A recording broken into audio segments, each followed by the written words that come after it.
Welcome to the Full Court Entertainment Podcast. I'm Sheldon Moore, and this is episode number 81.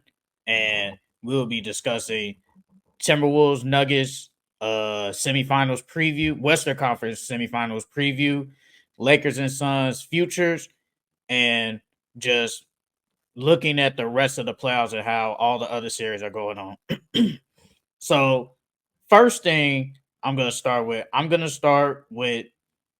the Lakers and the Suns future. So, but I'll start with the Suns first. The Suns, they got swept by the Timberwolves. I picked the Suns to win the series. I picked them to go to 7. I knew the Timberwolves had obviously great defense. I knew that for sure. They had the number one defense anyway. They had the number one defense. But I thought they were starting to figure out kind of late in the year. Bradley Beal was starting to get it going. Kevin Durant, Devin Booker, they were still doing them, averaging 20 points, obviously. But for some reason, this series, they got bullied.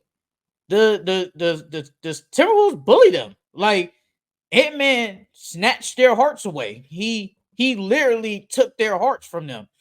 Anthony Edwards, I said in this series, I was like, I can see Ant averaging 31. Obviously, he's the best player. I wanted to see what Cat was gonna do.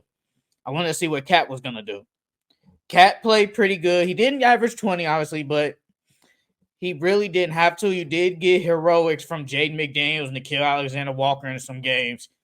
And Rudy Gobert, I think to some people, Rudy Gobert, they thought he was going to be taken off the court. I thought he was going to be taken out. I thought the Suns would find a way to take Rudy Gobert out the game. They didn't. Rudy Gobert showed why he's going to be Defensive Player of the Year. He just showed it. He was able to play on the perimeter, stay down low, and control the paint. And the Suns had no answer to that. Nurkic really didn't have a good series. Bradley Beal had a terrible series. Devin Booker, he really didn't have a good series. He played good, and he played really good in the last game. He played really good. He dropped 40 points, 40-something points. Kevin Durant gave him 30-something points, too, in that game. But the crazy thing is, it took those two to have this miraculous scoring outburst, and you still lose.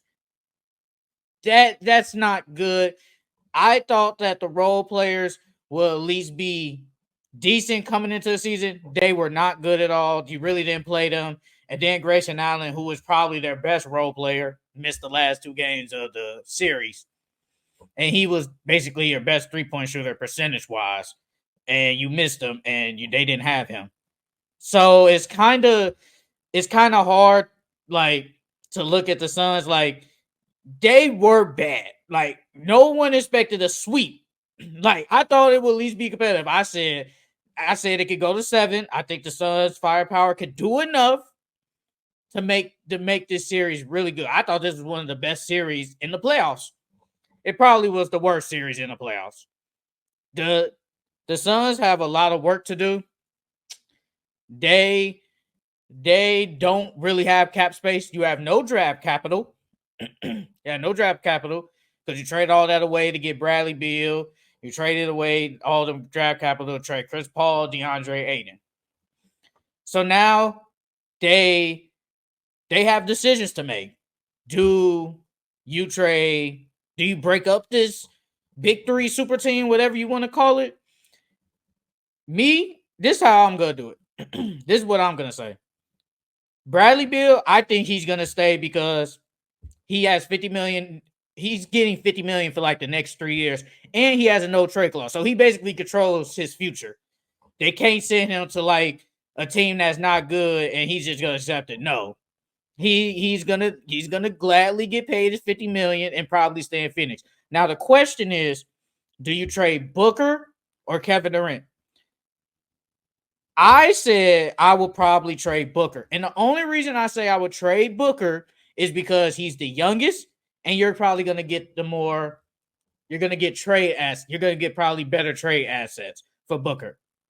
Obviously, one of the best shooting guards in the league, one of the best scorers in the league. And I think teams will probably go for that.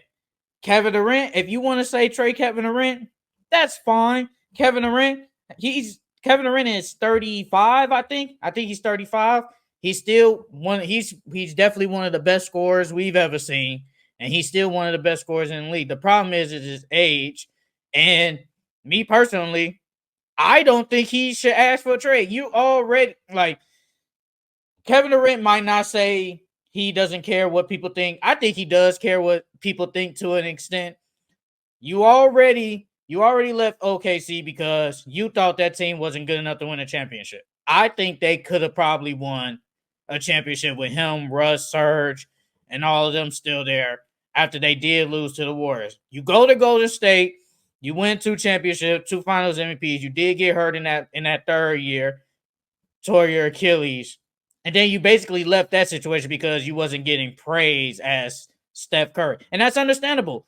Like, Steph Curry was drafted there, so they're going to praise him more than, say, a free agent acquisition. I feel like that's just how it works in basketball and in sports in general. Then you go to Brooklyn. Brooklyn was the failure before the Suns, but Brooklyn, he did have a chance to win a championship. You basically create your own team. You did have a super team. I count him, Kevin Durant, James Harden, Kyrie Irving as a super team. I count that as a super team.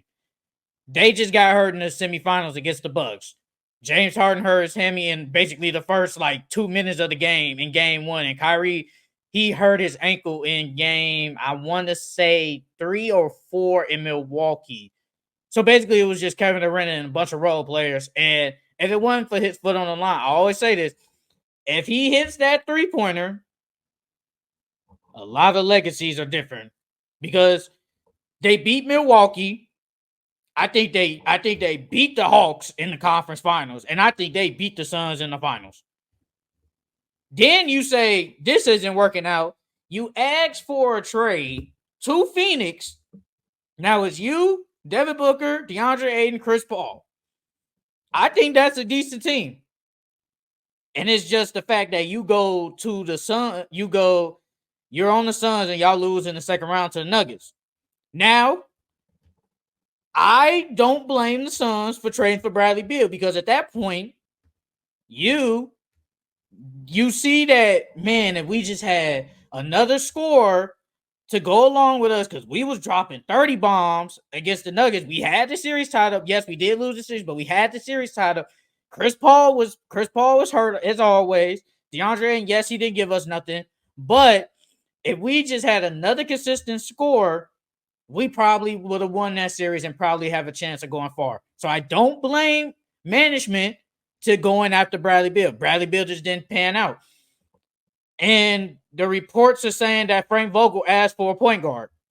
I don't know. It's saying that he asked for a point guard because he didn't want the point guard to take away from the sunshine, Bradley Beal, Kevin Durant, and Devin Booker. He didn't want to take all that away from them. And I was like, depending on the point guard you get, it doesn't really matter.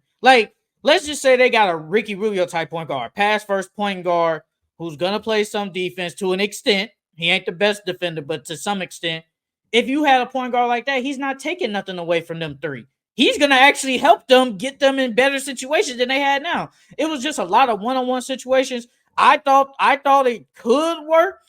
And yes, Devin Booker as the point guard, they cannot try that again. I hope Suns management get a point guard, but I don't know what they're gonna do to get a point guard because they have no money. All your money is into those big 3.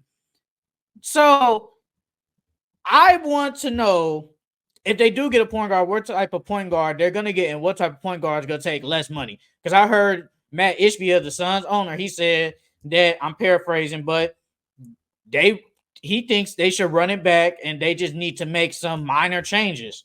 I don't know what type of minor changes you're talking about. This team basically was just set up bad, I guess, from day one to some people.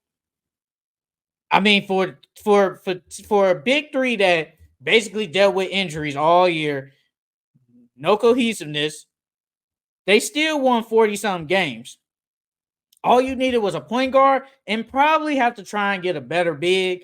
Nurkic, I think Nurkic is decent, but he might not just be this big for this specific team. I think you need a big that's going to score and probably the pass. Maybe like an Isaiah Hartenstein.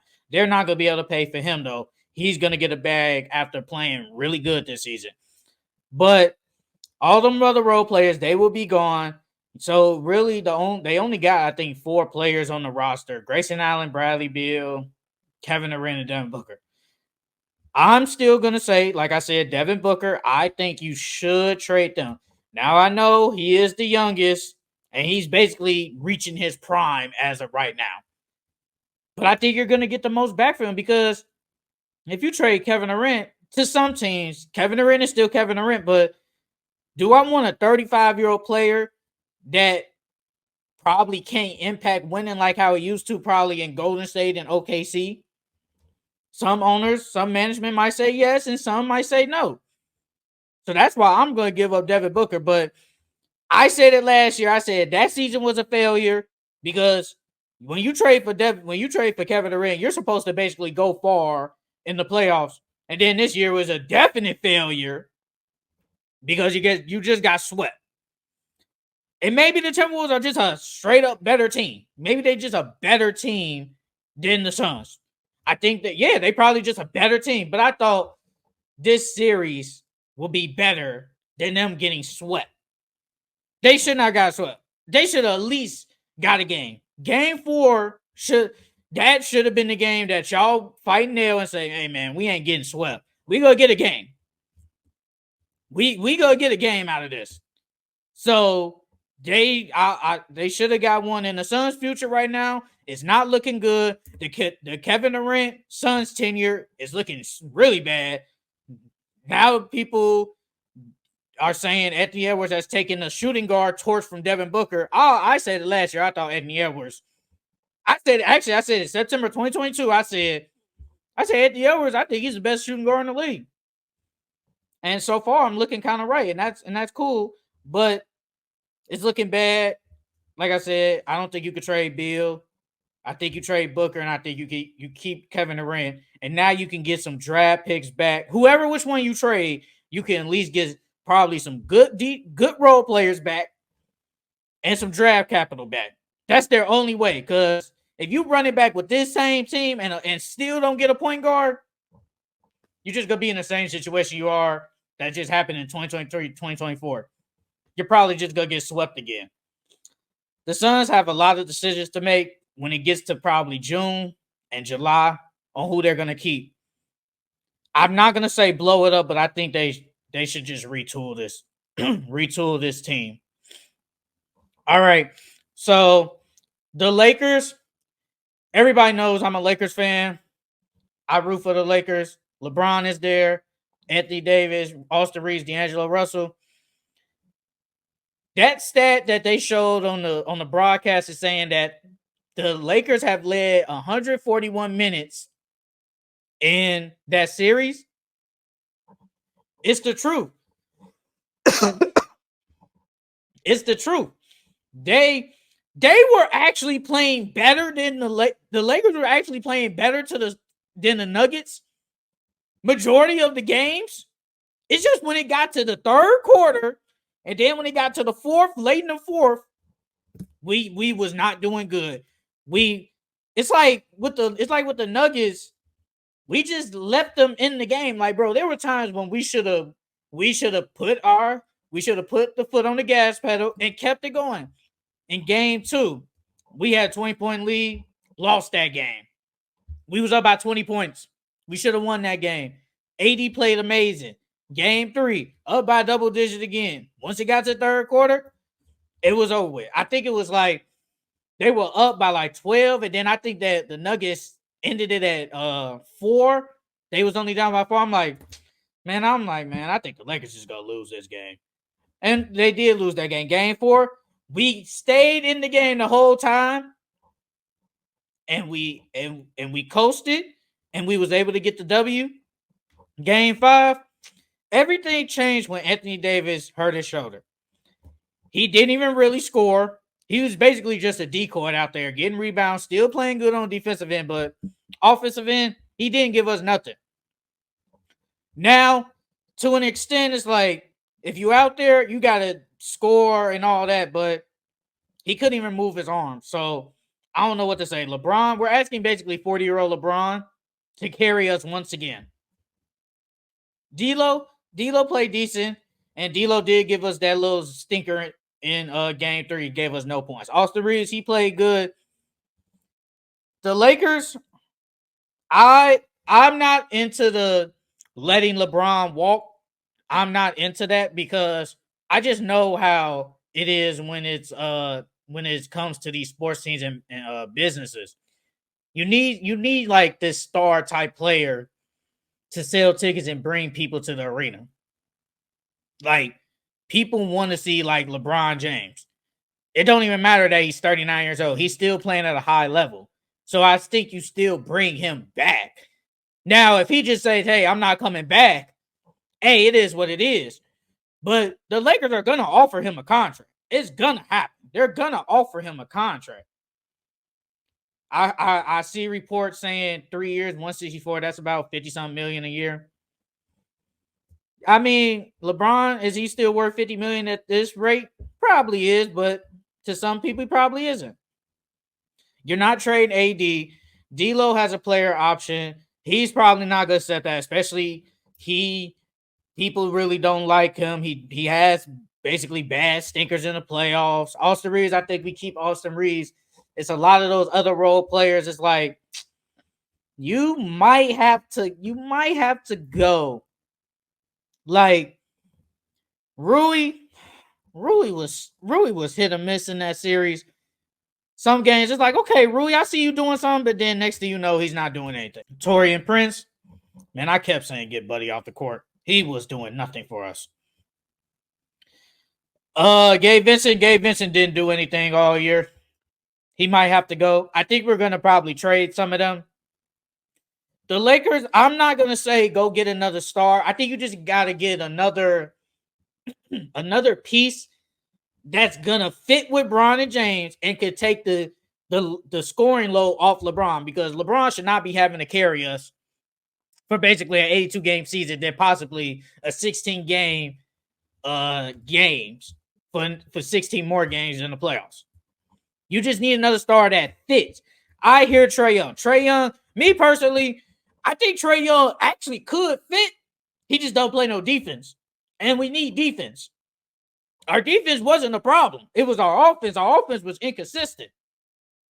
So I don't really go after Trae Young. Donovan Mitchell, I think that's not that bad. I think Donovan Mitchell really isn't a bad fit.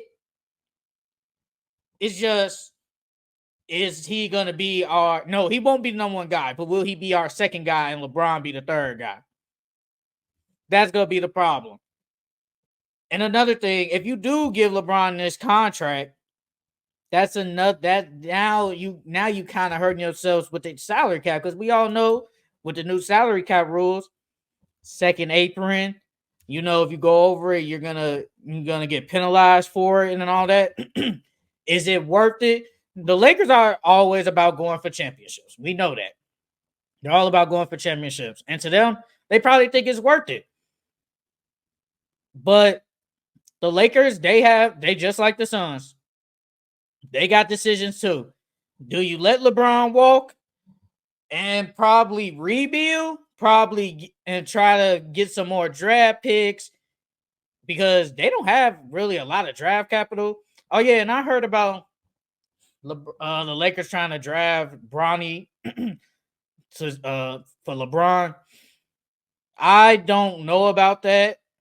I always said I think Bronny should just stay. I said it in the summertime. I said I think he should stay 2 years, get acclimated to the college level. Obviously, he had the heart issue, kind of derailed the season. So I really think he should stay another year. But if he goes in the draft, he just goes in the draft. But then I see LeBron saying, like, not LeBron, but I see reports saying that LeBron and Bronny James, like, him pairing with his son is not a top priority now. He probably thinks because it's not that realistic anymore. And that's okay. But overall, I think the Lakers season wise, it was somewhat disappointing, but it was okay. You did have 45 wins, but once again, you're in the play-in. Have to beat the Pelicans to get to the 7th seed to face the Nuggets.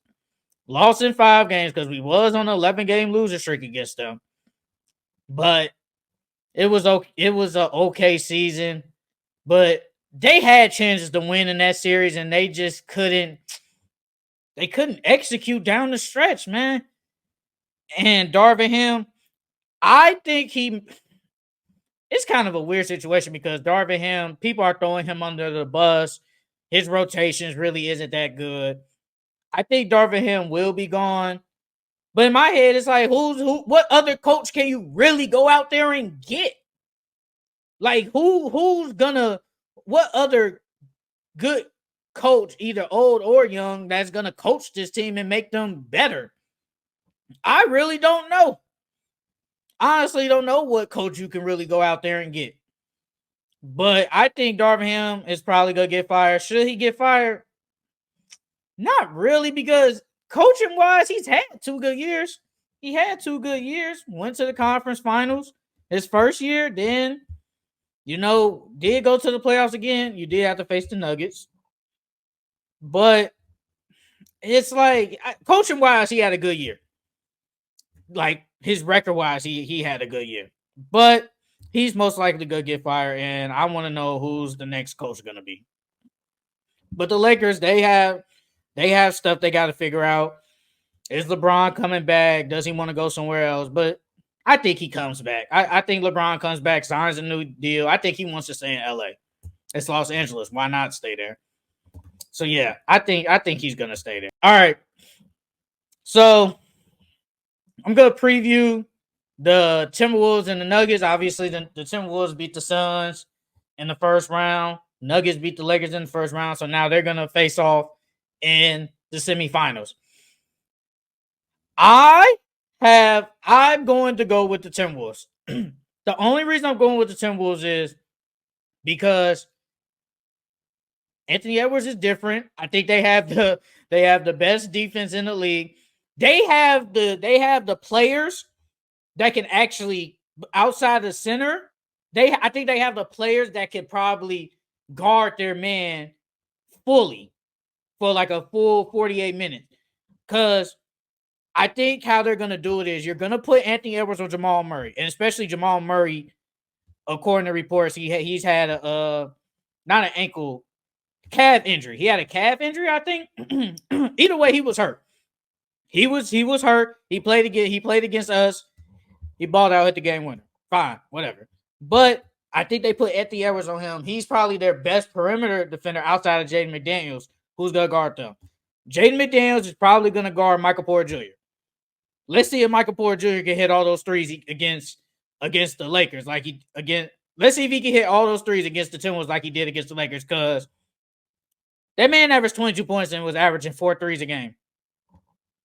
He did the same thing last year against the Lakers, but that's neither here nor there. Rudy Gobert, I wonder if they're going to start Rudy Gobert on Jokic. Obviously, Jokic just has Rudy Gobert's number in the past. So I want to see what they're going to do. Cat and Aaron Gordon, can Cat really guard Aaron Gordon and stop the dunker side? And because Aaron Gordon is a great slasher. He's going to rebound. He's going to slash to the paint. Can he stop the dunker spot? Can he not let Aaron Gordon get that? Because that's where he gets majority of his points from. So I think they have the players. Just will it happen? Jokic is gonna do him. I believe Jamal Murray playoff Jamal Murray is real. Playoff Jamal Murray is the real deal, bro. He just gamed the Lakers twice. He's the real deal. He played good last year in the playoffs, so he's the real deal. I think he's gonna play good. Jokic is gonna do him. Michael Porter, I think he's gonna play good too. Their bench isn't that good. Like, they're really not getting, like, at least offensive production from Christian Braun, Peyton Peyton Watson really isn't this offensive player. I think they're basically running like a 8-man rotation. Reggie Jackson plays too. But I think that's where Minnesota can get the Nuggets at on the bench. Because you do have Naz Reid and Nickeil Alexander-Walker coming off your bench. That's where they're going to be. That's a one advantage they have against them. Because those two play pretty good. They play pretty decent against the Suns. So that's where they'll be able to kill them. If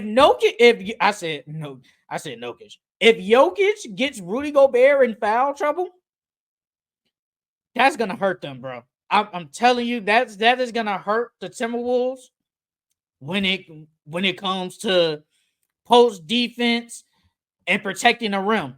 Because if he's gonna get in foul trouble, then you're gonna have to put Cat. And we all know Cat fouls a lot. Why does he foul a lot? I have no clue. But he fouls a lot. So, and yeah, I'm not putting Cat on Jokic. I thought about that. I'm not putting Cat on Jokic because, boy, if he get in foul trouble, it's a wrap. It's a wrap. So I'm keeping Rudy Gobert on Jokic as long as possible. As long as he don't get in foul trouble, I think they'll be good. Jaden McDaniels, like I said, Jaden McDaniels will be on Michael Porter Jr. I wouldn't be shocked if they actually put him on Jamal Murray. He is their best defender outside of it. He is their best defender. So I wouldn't be shocked if I see those type of lineups, but Anthony Edwards is the guy that's going to guard him. And Anthony Edwards, I don't see the Nuggets who got anybody that can really guard him. I think they're going to put KCP. They're going to probably put KCP. He's basically their best perimeter defender. So I think they'll put KCP on Anthony Edwards, but I don't think KCP can really do anything with Anthony Edwards anyway. And Jamal Murray, he is gonna probably guard Mike Conley. He's gonna guard Mike Conley.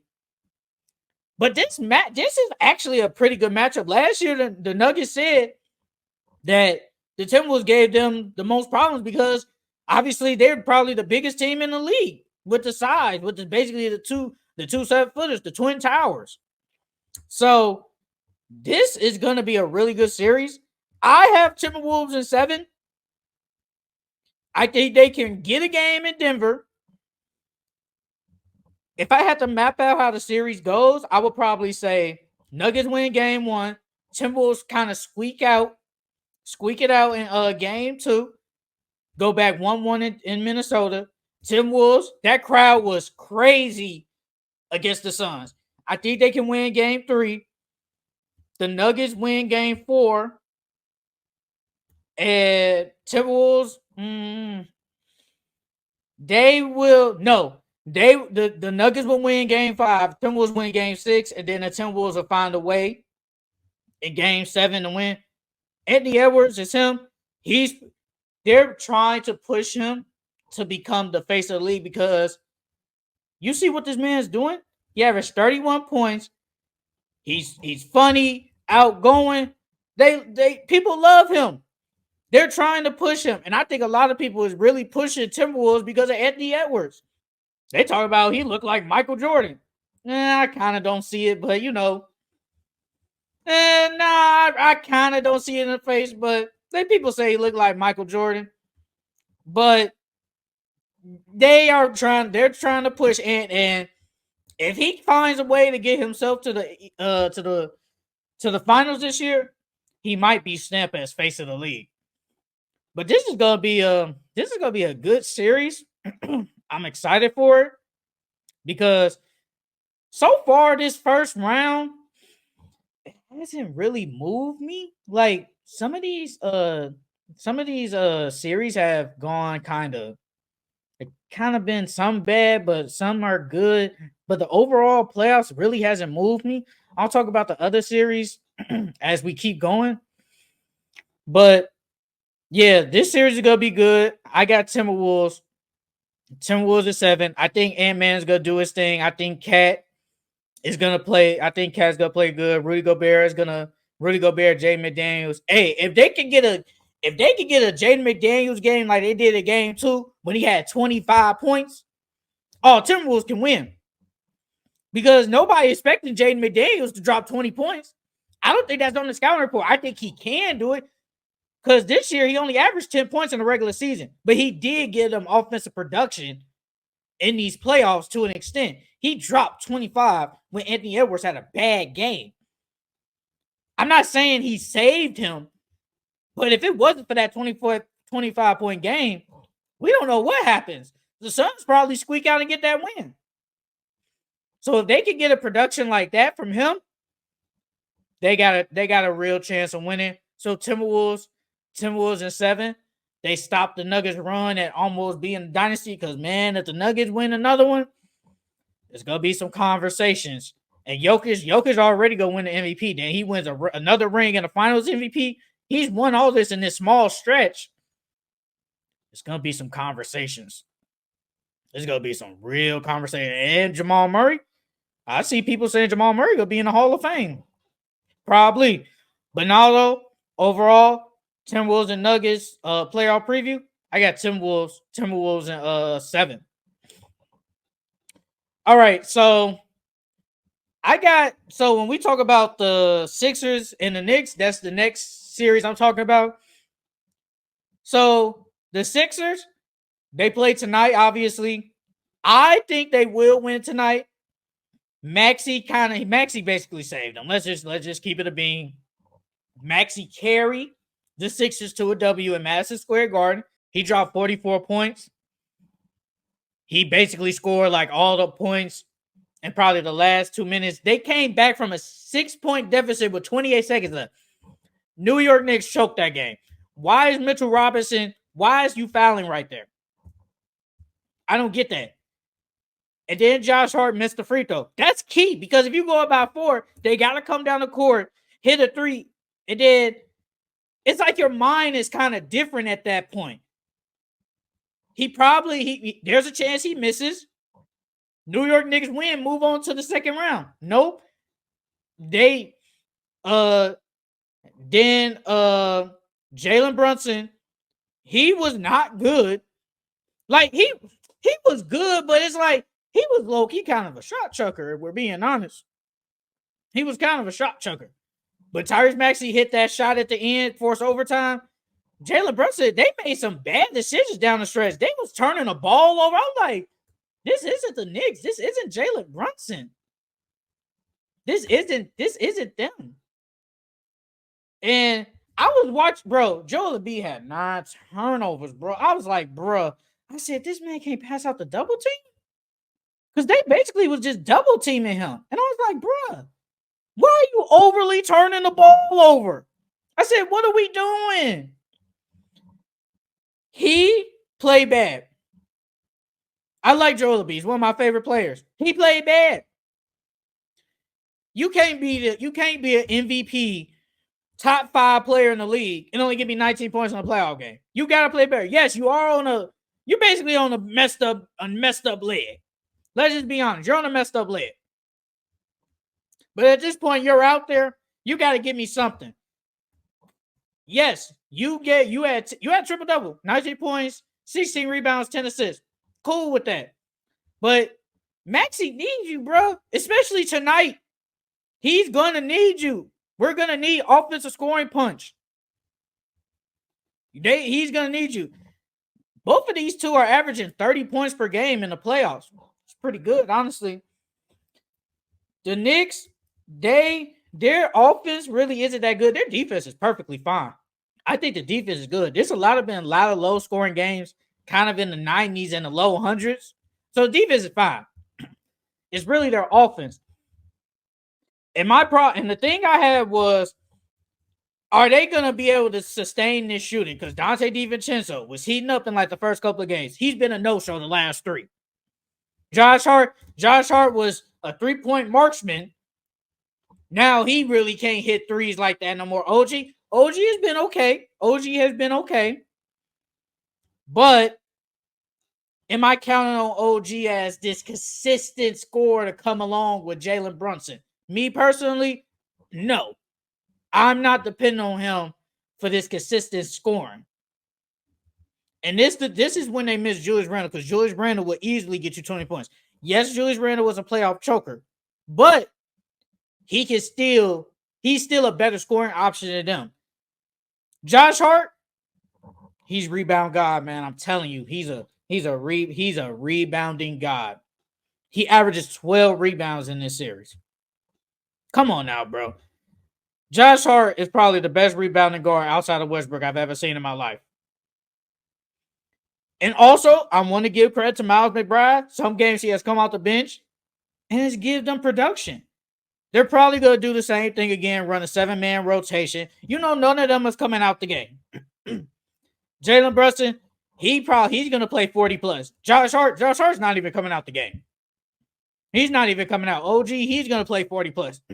Isaiah Hartenstein, he's going to probably play 30, high 30s, 40 plus.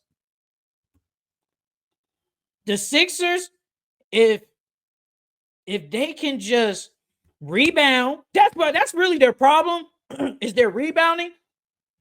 And actually, they rebounded pretty good last game. They didn't let the Knicks get a lot of offensive rebound. Because obviously, when you get offensive rebound, that leads to more second chance points. And they did a good job at doing that. They need another consistent person to go along with Tyrese and Joel. Like Tobias Harris has been hit or miss. Kelly Oubre has actually been pretty decent. If we're being honest, he's been pretty decent. Kyle Lowry, not asking him to score. I'm just asking him to hustle, play some defense, probably give me a good 8 points, and that's fine. Nick Batum, he's played decent. I want Nick Nurse to play DeAnthony Melton because DeAnthony Melton gives them a good defensive player, perimeter defender, but he's not playing here for some apparent reason. Now, Buddy Hill hasn't played probably the last, I think, 2 games. He's not doing nothing for them because they brought you in to shoot threes and you can't even do that. So Nick Nurse is not even playing you. But I just think they just need consistent scoring. They need their role players to step up and to be able to control the glass. But Joel Embiid really can't rebound because of his hurt leg. He's not like overly jumping like how he was before his leg injury. So that's a problem. And for the Knicks, it's the same thing. I think Jalen Brunson is going to give you 30. That's going to happen. He's going to give you 30 plus, damn near 35 plus. Who else? Is it going to be Josh Hart? Is it going to be OG? Is Dante DiVincenzo going to come and help them again? I don't know. But one of them got to come and help him on the scoring side. Because if that happens, they basically can win this series tonight and finally get some rest. Because they're basically playing 40 plus minutes. And I think Jalen Brunson, I think he's going to, I don't want to use the word ball hog, but I think he's gonna probably carry this team to win because he did drop 40 in a game 4 in Philly. He bled, man. He carried that team, man. He was like, man, we are not losing this game. I don't care what happens. We are not losing this game. So he carried them to a win in game 4, and they got the win. But in game 5, Sixers came out with the dough because Tyrese Maxey, he dropped 44 points. If I had to choose who's been the best player in this series, I'm gonna say Jalen Brunson because he's basically the best player by default. Not his fault. But Tyrese Maxey is basically closed in on being the best player in this series. Joel Embiid is third and he's on a messed up leg. That's just how great he is. But I had Sixers in winning in 7, and I'm sticking with that.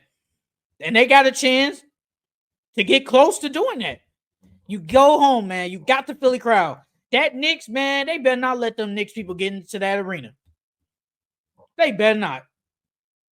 Y'all better fill them seats up with Philadelphia Sixers fans and get them Knicks out of there, man. This is it. This is win or go home for you guys. You guys have to win. I don't know what I was about to say, but you guys have to win.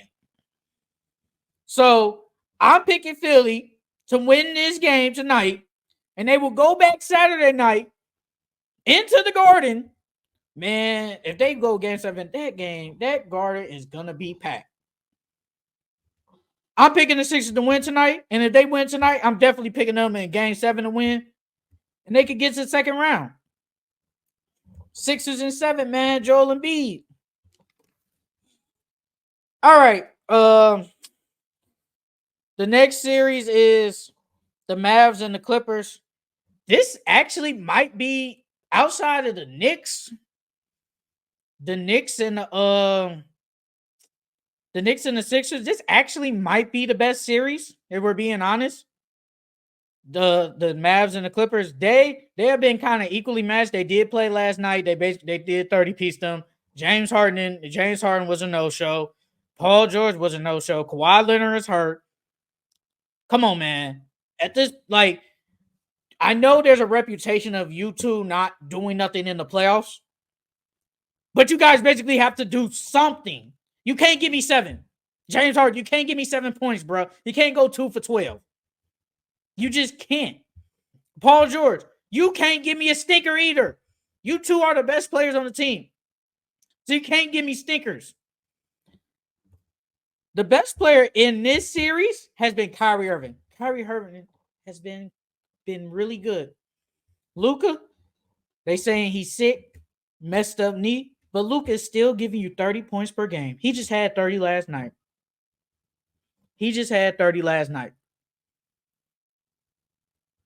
The Mavericks have been kind of out hustling the Clippers. I think they're bigger than them. Derek Lively has been really good. Daniel Gafford, he hasn't given you much production. And Maxi Kleber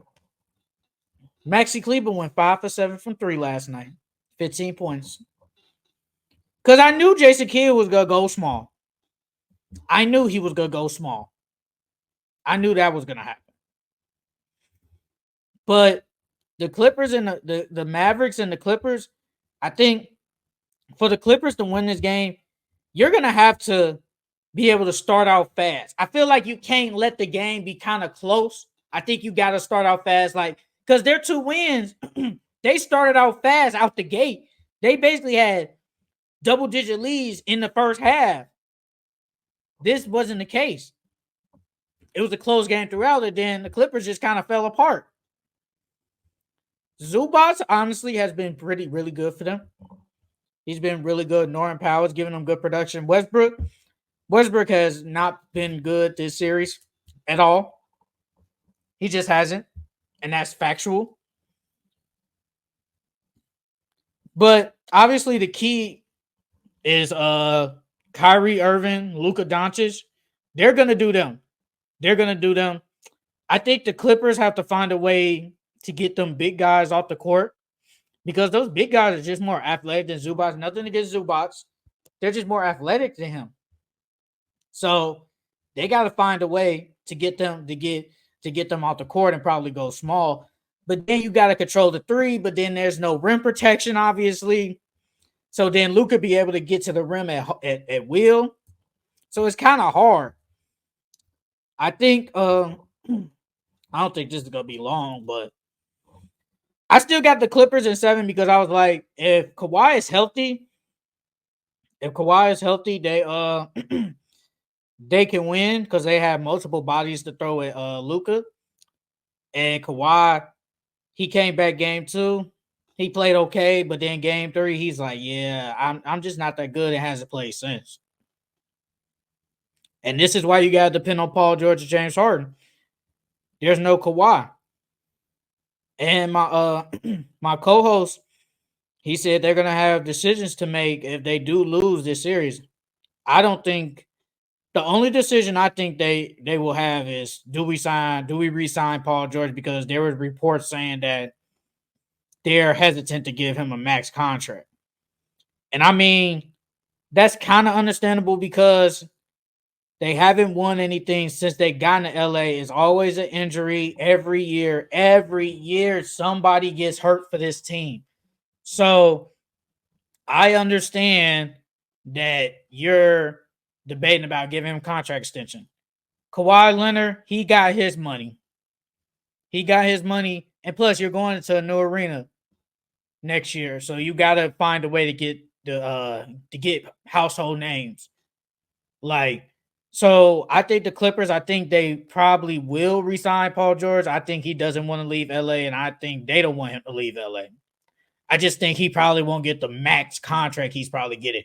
But he'll get a good contract. James Harden, I think they'll resign James Harden. James Harden has helped them this year. He is their point guard.